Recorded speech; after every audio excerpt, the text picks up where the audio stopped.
Hi everybody, my name is Lynn Ismael and welcome to my channel. Today I'm going to show you what I got from a seed company called Jelitto. It's based in Germany and they mainly concentrate on selling perennials. I ordered it beginning of September and I received it 2 weeks later, which is good because previous orders that I had that I ordered in December, November, they came like a month later, but somehow at this time of the year, Jelitto or delivery from Europe to Canada is quicker. I did spend more than $100. I got 142 Canadian, so I got dinged by duties, which is fine. It's estimated $142, and I got dinged for $28.42. But there's nowhere else I can buy the perennial seeds that I was looking for, so oh well. It's kind of, I don't know what's better. If I ordered a few things less than $100 and pay more for shipping, or just prepare to get paid to pay for duties. In my head, it's about the same thing, so I might as well just get everything done. Well, I haven't spent over $200 yet, so maybe well, I don't want to find out. I don't want to spend $100 pre-order, over $100 over every order. So let's keep it at that.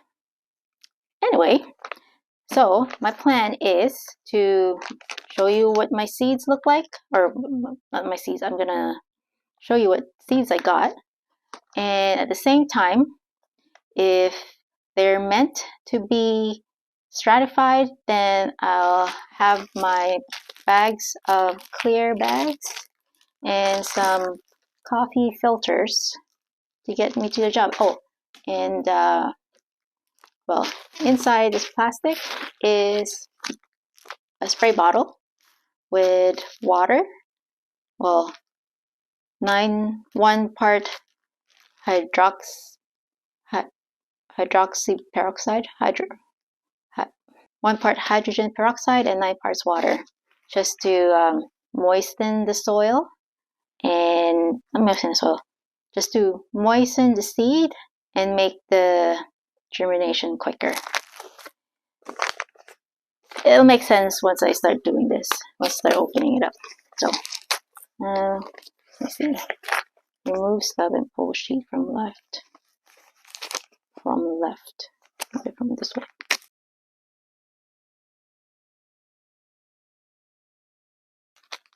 And it's all in this little piece of paper here. Well, they all fit in here. But I like that it's waxy. The wrapping is waxy, so it adds added protection from moisture. So you don't want the seeds to get wet, because otherwise then they might start germinating right there and then, or their viability just goes away. Okay. Alright. First up, Artemisia lactiflora. To be honest, I don't remember what exactly they look like, so I'm just gonna insert it here. But I figure this Artemisia with the name of Artemisia, has got silver leaves or drought tolerant. What I like about Jelitto is they're a good resource for seed starting. And the sowing direction 15 means that they will, if you look at their website, it means that they will germinate at 22 degrees Celsius, and you don't need some stratification to get the seeds germinate. So I'll put a stack. I'll separate the seed packets based on the germination directions. I got some allium hid coat. It's a pink giant allium. Why did I pick you? Well, it's an allium, so I remember seeing pink lollipop looking flowers, and it does look like allium seeds if I try to see through the packet here. and it's the 16th. So it will germinate at 20 to 22 degrees Celsius. It just won't be as quick as 15, which is Artemisia. So it'll be close enough packet. Hypericum. Hypericum? Okay. I think I chose Hypericum because it's drought tolerant, can tolerate shade, and rabbits don't like them. And it needs some stratification, so I'm going to put it in a separate spot there. Helenium, red shades. It's tiny looking sunflowers. They must be part of the aster family because it looks like an aster. They look like small, well, like I said, small sunflowers, and it's red. They bloom usually late summer. I bought a plant from Belgian nursery. I like it, and it looks like it's easy to grow. So I'm gonna try to grow them myself for next year. Euphorbia amygdalitis purpurea. This will need some stratification. I picked this because it's supposed to be shade tolerant and drought tolerant. So the hardest spot to pick a plant, well, the hardest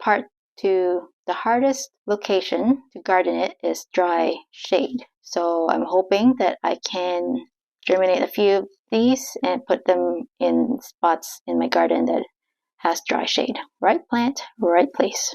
Actually, I got this information. I chose this because Beth Shadow, who coined that term right plant, right place, wrote that recommended this plant for dry shades conditions, so that's why I got it. Theocrium.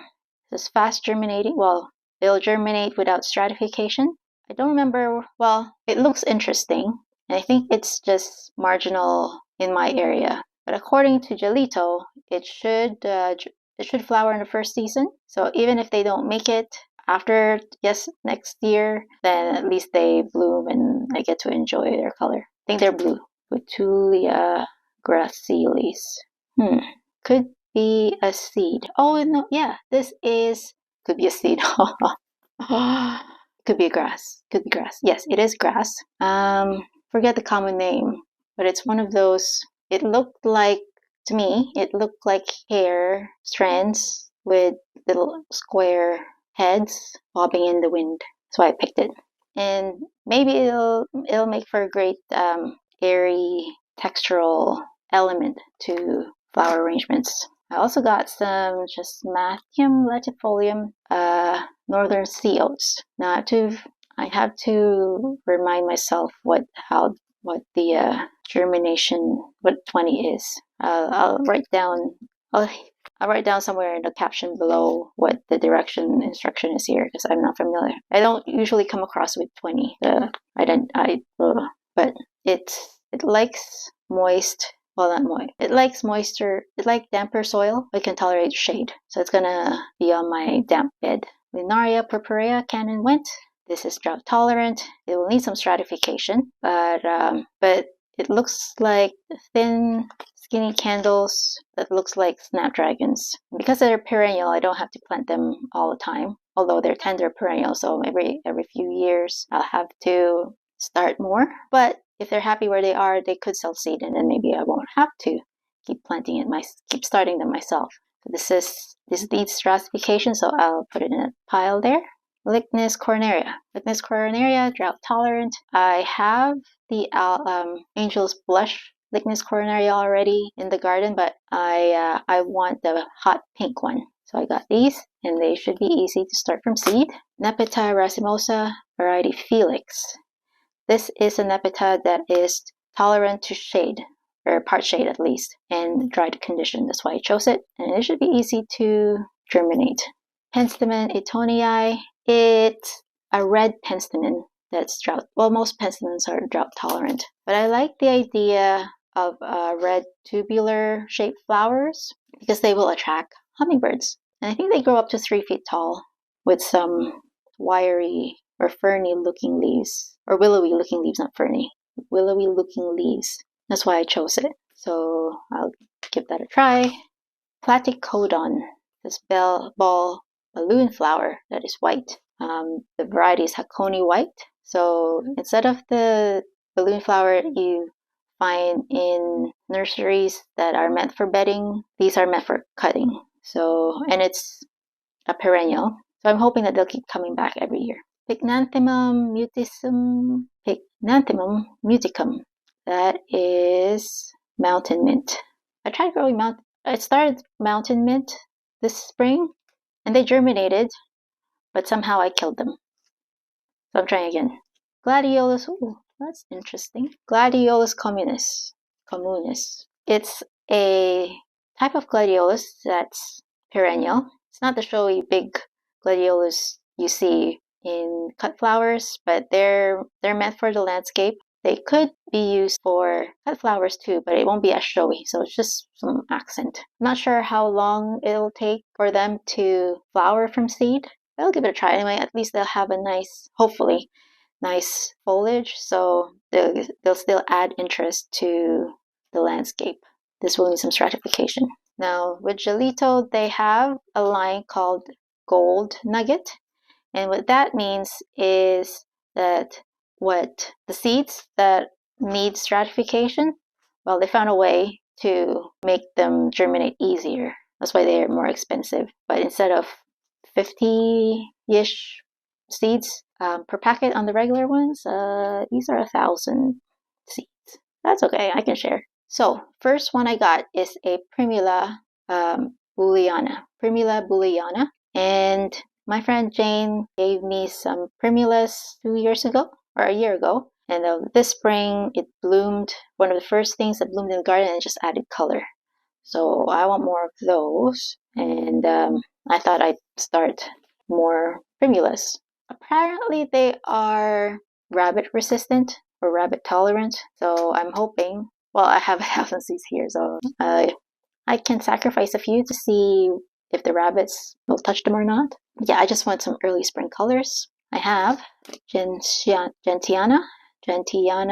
Makinoi hybrid. Gentiana Makinoi hybrid variety is royal blue. This is a shade-loving perennial. It's a shade-loving perennial that has blue colors in the fall. I find that in the fall, I like adding blue in my arrangements because it gives that nice contrast. But in the fall, I don't have many blues I can choose from aside from ageratum in the garden. So having a perennial that is blue, that likes shade, would be nice. I think they like acidic soil. My soil is more on the alkaline side. So we'll see how it reacts. Dodecatheon meadia. Dodecatheon meadia. What's the other name for it? Shooting star. Anyway, the variety is Goliath. So these are dry shade plants that flower. Well, you can use them as cut flowers, and I think Goliath is one of the bigger varieties of the Dodecatheon. Apparently, they're rabbit resistant too. So if I can plant them in the landscape, that would be great. If they keep coming back, that would be awesome too. And then last but not least, Alchemilla mollis. I also tried the normal Jelitto one. I tried winter sowing, it didn't work. So I bit the bullet and got the gold nugget one, which is not that expensive. I don't think it was just $12 for 1,000 seeds. 1, 2, 3, 4, 5. I have 5 seeds here that I need to stratify. If you follow Gardener's World, you most likely know who Carol Klein is. And Carol Klein is an amazing media personality that really knows everything about plants. She had her own nursery back in the UK, and I just find that I'll learn a lot whenever I try to watch any of her shows or read any of her books. On one of her books, she recommended when you're stratifying that you sow the seeds, wait for 2 days to get the seeds moist, imbibe the seeds with water, and then put it in a cool environment for about 2 months. And after 2 months, take them out and then wait for it to germinate. What I've been doing lately is instead of sowing them in soil, they call it the wet bag method. Don't quote me on that. Ziploc method. I was using something similar, but instead of using Ziplocs, I was using condiment containers with fine coffee filters. If I'm going to stratify tons of seed this fall, it's just going to take some space if I use condiment containers because they're kind of like an inch tall. So they'll be easier to store in baggies. My masking tape and marker. Not that exciting. This type of technique I got from my gardener, and that's how this is how I've been starting my seeds recently. Let the seeds germinate in one of these coffee filters, moistened coffee filters, and then once it's germinated, I transfer it to my seed cells or cell blocks or soil blocks. Well, it saves space in my grow area. It's not the most time efficient. If you're a farmer, it's not the most time efficient way to do it. I'm not starting a ton of seeds, so this is fine with me. Okay, so Gladiolus communis.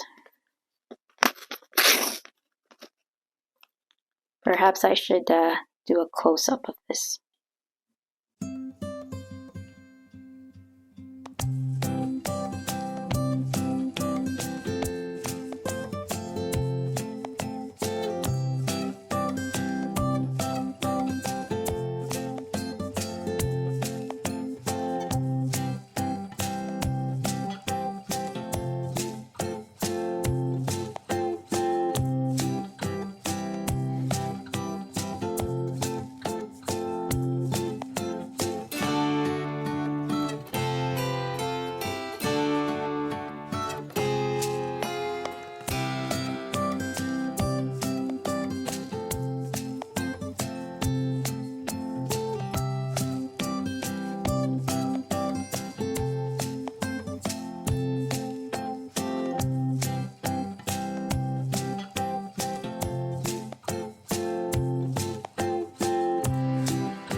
So we put this in the fridge for 2 months, so if I put this in October, like 2 days from now, October 7th, December 7th, I can take it out and then I can wait for them to germinate. It might take a while to germinate, but it should be ready for spring sowing.